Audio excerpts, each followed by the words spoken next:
आमचा राजकीय शत्रू म्हणून आम्ही जयंत पाटील साहेबांकडे बघतो, काही खोटं नाही. पण आपल्या शत्रूबद्दल सुद्धा, आपल्या शत्रूच्या मातेबद्दल सुद्धा असं ऐकून घेणं एवढं आमच्यावर वाईट संस्कार झालेले नाहीत. आमचं महाभारत कदाचित आमच्या जिल्ह्याचं चालूच राहणार, हे पुढे राहणार. साहेब कधी कधी आमचा करेक्ट कार्यक्रम करायचा प्रयत्न करणार. या ठिकाणी तुम्ही जयंत पाटील साहेबांच्या प्रेमासाठी आलेला आहे. मंचावर बसलेले भरपूर लोक जयंत पाटील साहेबांच्या प्रेमासाठी आलेले आहेत. तुमच्या मनात जे साहेबांबद्दल प्रेम आहे ते कदाचित माझ्या मनात नसेल. आम्ही संघर्ष पाहिलेला आहे. मंचावर उपस्थित असलेले सर्व मान्यवर, या ठिकाणी आपल्या जिल्ह्यात घडलेल्या एका घटनेच्या निषेधार्थ उत्स्फूर्तपणे या ठिकाणी उपस्थित असलेले सर्व बंधू भगिनी मित्र, जवळजवळ 12च्या आसपास लोकशाहीर अण्णाभाऊ साठेंच्या पुतळ्याजवळ आपण जमलो. तिथून सुरुवात केली. जवळजवळ 1.5-2 तासाची पदयात्रा करून ह्या ठिकाणी सभेला सुरुवात केली.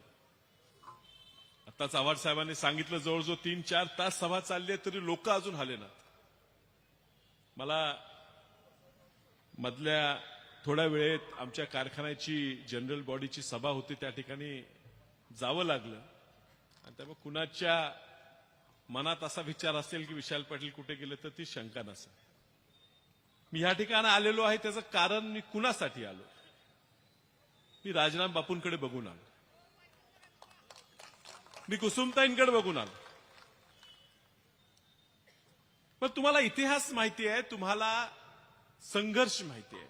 ह्या जिल्ह्याने राजकीय संघर्ष खूप बघितलेले आहे.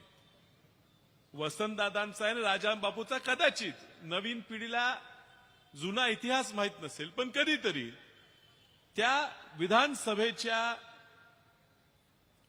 प्रोसिडिंग जर वाचल्या, डिबेट्स जी चर्चासत्र झाले, त्याचे जर तुम्हाला लेख मिळाले तर वाचावेत. वैचारिक एवढा मोठा मतभेद होता.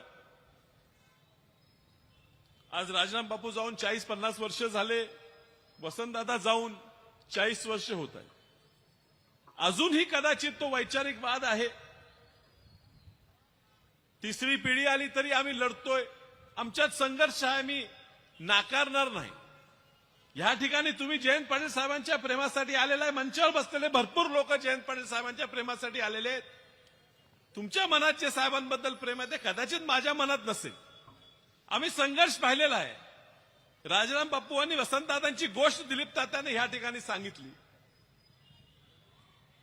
पण बापूंच्या निधनानंतर वसंतदादांनी सांगितलं की बापू गेले, वाद संपला. वैचारिक वाद होता तो संपला. आम्ही सुद्धा संपवायचा प्रयत्न करतो. कदाचित राजकीय वैचारिक वाद आमचा चालू राहील. पण ज्या वेळेला आमचा राजकीय शत्रू म्हणून आम्ही जयंत पाटील साहेबांकडे बघतो, काही खोटं नाही.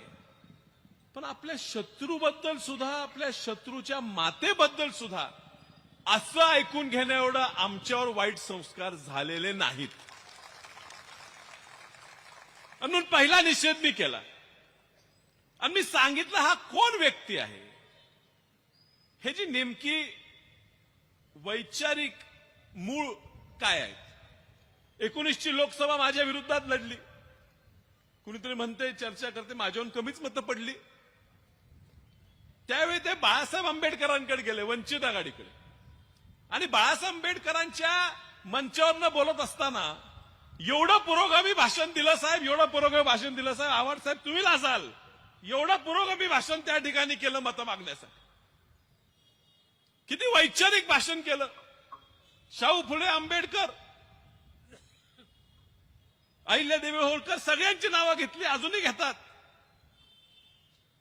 आणि ह्या ठिकाणी आमदार झाल्यावर ह्याच ठिकाणी सभा झाली, लई लांब नाही, ह्याच ठिकाणी सभा झाली. आणि ह्या ठिकाणी सभा होत असताना युटर्न, म्हणजे एवढ्या लवकर माणूस एवढा पलटी मारू शकतोय मला कळलं नाही. मलाही आश्चर्य वाटलं, एवढा युटर्न. पण त्याची भाषणं झाली, त्या भाषणात त्यांनी बोलावं, माझ्यावर बोलावं, किती बोलावं, जयंत पाटील साहेबांना बोलावं, आम्ही एकामेकावर बोलू, तुम्हाला आमच्याबद्दल काय बोलायचं आहे ते बोला. पण ह्या ठिकाणी उल्लेख त्यावेळी त्या व्यक्तीने केला की वसंतदादांनी आणि राजाराम बापूंनी ह्या जिल्ह्यासाठी काय केलं. वसंतदादांनी काय केलं हा प्रश्न इथं विचारला सांगलीत. दुर्दैव आहे की जातीच्या कारणासाठी तुमची डोकी भ्रष्ट करून, बुद्धी भ्रष्ट करून, तुम्हाला येडं करून समोर बसवलं आणि तुम्ही बी टाळ्या वाजवा लागले. अहो, ज्या व्यक्तीने स्वातंत्र्य देशाला मिळवून दिलं, छातीवर जो गोळी खाल्ली, पुरोगामी महाराष्ट्र निर्माण केला, त्या व्यक्तीबद्दल तुम्ही बोलता.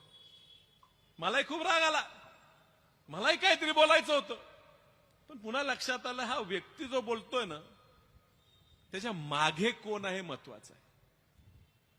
आज जे ह्या राज्याचं नेतृत्व करतात, 6 वर्ष मुख्यमंत्री आहेत ना, 6 वर्ष मुख्यमंत्री, 2.5 वर्ष उपमुख्यमंत्री, आणि वसंतदादांनी जे केलं, राजाराम बापूंनी जे केलं, यशवंतराव चव्हाण साहेबांनी जे केलं, जे दूरगामी निर्णय घेतले, मी उल्लेख केला.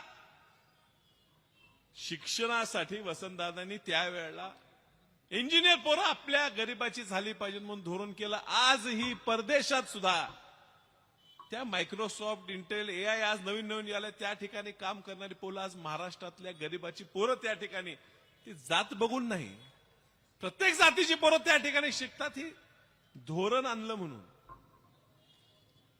पाणी अडवा पाणी जिरवा धोरण आणलं. पण आता ह्यांच्या विरुद्ध बोलायची गरज का पडली? कारण तुम्ही 8.5 वर्ष मुख्यमंत्री, उपमुख्यमंत्री राहून सुद्धा एकही ह्या राज्याच्या फायद्याचा निर्णय तुम्हाला घेता आला नाही. म्हणून जे मोठी लोक आहेत त्यांच्यावर बोलायचं, मात्र बोलताना संस्कृती जपायची, सुसंस्कृत स्वतःला म्हणून घ्यायचा आहे, म्हणून अशी पाळलेले प्राण्यांकडनं बोलवून घ्यायचा हा प्रकार चाललेला. साहेब, मला कोणतरी परवा सांगितलं, सुसंस्कृत व्यक्ती आणि सुसंस्कृत नेता यात फरक असतो. सुसंस्कृत व्यक्ती व्हायला काय लागतंय, पण सुसंस्कृत नेता व्हायला आपल्या भोवतीची लोक सुद्धा तशी सांभाळावी लागतात. तुमच्या भोवती जी फिरणारी, आसपास भरणारी माणसं आहेत, जे एजंट लोक फिरतात, जी तुमच्यासाठी भुकणारी लोक फिरतात, ती बघितली तर तुम्हाला सुसंस्कृत नेता कुणी म्हणू शकणार नाही. आणि म्हणून आज आलेलो आहे, आमच्या सगळ्यांच्या, तुमच्या सगळ्यांच्या भावना कुठेतरी आपण एक आलं पाहिजे. मला काल कोणतरी एक स्टोरी सांगितली, गोष्ट सांगितली की कौरवांचं आणि पांडवांचं भांडण चालू होतं, युद्ध चालू होतं, आणि गंधर्वाच्या चित्रसेनानं हस्तिनापूरवर हल्ला केला. आणि हस्तिनापूरवर हल्ला केल्यावर कौरव आणि पांडव एकत्र आले आणि त्या चित्रसेनाचा पराभव करून हस्तिनापूर सुरक्षित ठेवलं. आता पुन्हा नंतर भांडले, परत महाभारत घडलं. तर आता शशिकांत शिंदे तुम्ही आहे, तुम्ही आता अध्यक्ष आहे, आमचं महाभारत कदाचित आमच्या जिल्ह्याचं चालूच राहणार, हे पुढे राहणार. साहेब कधी कधी आमचा करेक्ट कार्यक्रम करायचा प्रयत्न करणार, हे आम्हालाही माहित आहे. माहित हा पुरोगामी विचार टिकवायचा आहे म्हणून आम्ही एकत्र आलेलो आहे. कुणाच्या वाढ व्हायला लागले म्हणजे आम्हाला जरा सुद्धा वाईट वाटत नाही. हा जिल्हा, हे राज्य चुकीच्या दिशेनं चाललंय हे जो वाईट वाटते, म्हणून आम्ही सगळे एक आलेलो आणि आम्ही एक राहणार. खूप बोलायचं आहे, मात्र जरा मी उशीर आल्यामुळे मला नंतर तुमच्या प्रमुख वक्त्यांच्या नंतर बोलावं लागलं, याबद्दल तुमची क्षमा मागतो आणि लवकर माझं भाषण आटोपतं घेऊन आपल्या सगळ्यांची रजा घेतो. नमस्कार.